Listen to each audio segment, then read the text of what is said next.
नमस्कार, मैं हूं अवनीश कुमार मिश्रा।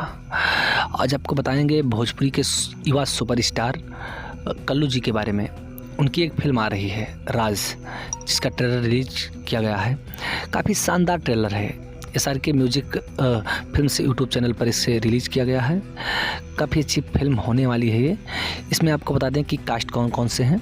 तो आपको बता दें कि अरविंद अकेला कल्लू जी हैं, पूजा गांगुली हैं, महेश श्रीवास्तव हैं, अनूप अरोरा हैं, विद्या सिंह हैं, बीना पांडे हैं, रिंकू भारती हैं, सोनू पांडे हैं, संजय वर्मा हैं, कोमल झा हैं और अन्य काफ़ी कलाकार हैं। इस फिल्म के प्रोड्यूसर हैं रोशन सिंह जी। डायरेक्टर हैं लाल बाबू पंडित। लाल बाबू पंडित जी काफ़ी अच्छे डायरेक्टर हैं। भोजपुरी में खेसारी लाल, पवन सिंह के साथ, चिंटू पांडे के साथ काफ़ी बेहतरीन फिल्में उन्होंने दी है। इस फिल्म को लिखा है अरविंद तिवारी जी ने। अरविंद तिवारी काफ़ी फेमस लेखक हैं, काफ़ी अनुभवी लेखक हैं। उन्होंने इस फिल्म को लिखा है और आपको बता दें कि इसका ट्रेलर काफ़ी शानदार है। भोजपुरी में कुछ अलग करने की कोशिश की है। अगर पिछली फिल्मों को देखें, जो हमारे जो युवा सुपरस्टार कल्लू हैं, तो उनसे अगर कंपेयर करें तो उनकी ये फिल्म काफ़ी अच्छी है राज, और धीरे धीरे उनकी एक्टिंग निखर रही है।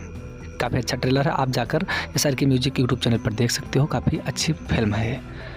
धन्यवाद।